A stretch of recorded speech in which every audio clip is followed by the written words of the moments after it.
A graça e a paz de Jesus, meus irmãos, e você que tem interesse, gosta das Escrituras, gosta da Bíblia, gosta de aprender um pouco sobre a Bíblia, sobre a Palavra de Deus.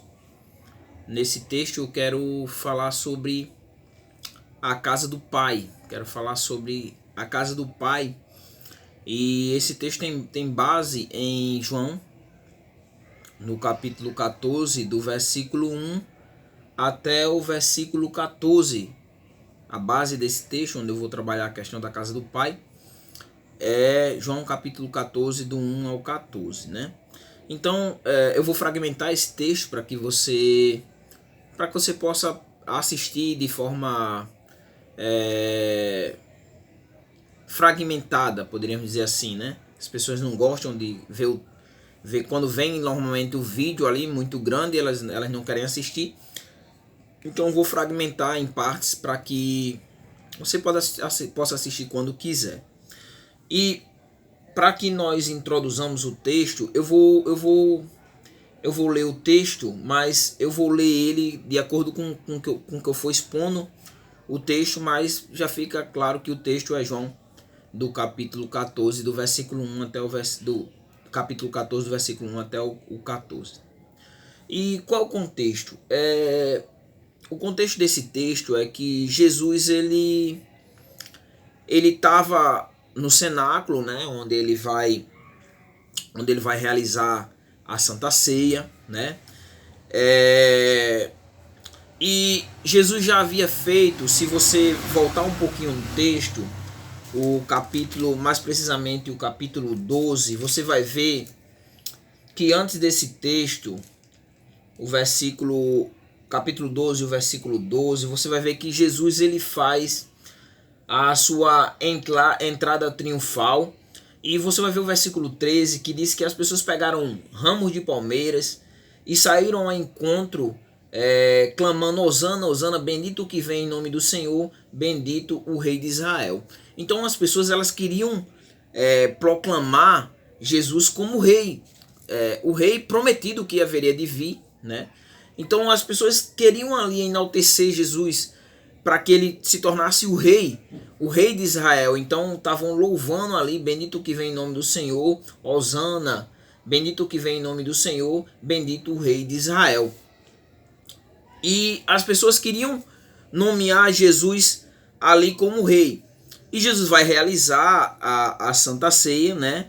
E durante a Santa Ceia é interessante porque, mais precisamente, no capítulo 13, Jesus,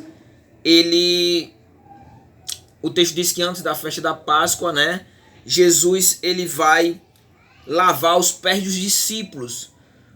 A partir do versículo 4 do capítulo 13, você vai ver que Jesus ele lava ali os pés dos discípulos para mostrar que no reino de Deus, o reino de Deus seria diferente do reino do mundo, onde nós não estamos aqui para ser servido, mas nós estamos aqui para servir. E ele mostrou na prática que ele, como Senhor, ali serviu aos discípulos, lavando ali os seus pés. E durante esse momento, o que acontece? O versículo, no capítulo 13 ainda, o versículo 21 até o versículo 30, Jesus ele anuncia que dentre ali aqueles discípulos que ele escolheu um a um ali, particularmente, ele chamou aqueles discípulos para fazer parte, para que eles pudessem fazer parte ali do corpo de apóstolos. Jesus ele vai dizer que dentre eles ali haveria um que seria o traidor que o trairia, né? Que o trairia, e aí aquela coisa de quem é, mas quem é, mas quem é. E a ação de Jesus para mostrar quem é aquele que deu um bocado molhado e dá ajudas. E nós sabemos que logo depois ele se levanta e sai. E os discípulos pensam que ele saiu para comprar pão, mas na verdade ele saiu para atrair Jesus. Então aquilo ali já angustia um pouco, né? Os discípulos já ficam um pouco ali angustiados, já estavam angustiados, porque também a hostilidade dos judeus já havia se intensificado. Os judeus já passaram a ser mais ostensivos, a planejar como tirariam a vida de Jesus. E então Jesus já tinha falado isso de uma forma à multidão, mas aí Jesus fala de uma forma particular aos discípulos no versículo 31 do capítulo 13, do 31 até o 33, o versículo 31 até o 33, Jesus vai anunciar que ele vai partir. O texto diz assim: filhinhos, estarei convosco apenas um pouco, vós me procurareis. E como eu disse aos judeus, porque Jesus já tinha dito aos judeus que partiria, e ali os judeus eles ficaram questionando exatamente, tendo a mesma atitude que os discípulos tiveram aqui. E também vos digo agora, para onde eu vou, vocês não podem ir. E eu dou um mandamento para que vocês cumpram. E que mandamento é esse? É um novo mandamento: que vos ameis uns aos outros, assim como eu vos amei. Então, da mesma forma que eu vos amei, vocês devem amar uns aos outros. Que também vos ameis uns aos outros. E então Jesus ele anuncia que vai partir. E aí os discípulos entram naquela questão: mas como assim? Você nos chamou, o Senhor nos chamou para sermos seus discípulos, e como é que agora vai nos abandonar? E como é que pode um de nós vai trair você? Então o coração daqueles discípulos vai se angustiando, vai ficando angustiado, ao ponto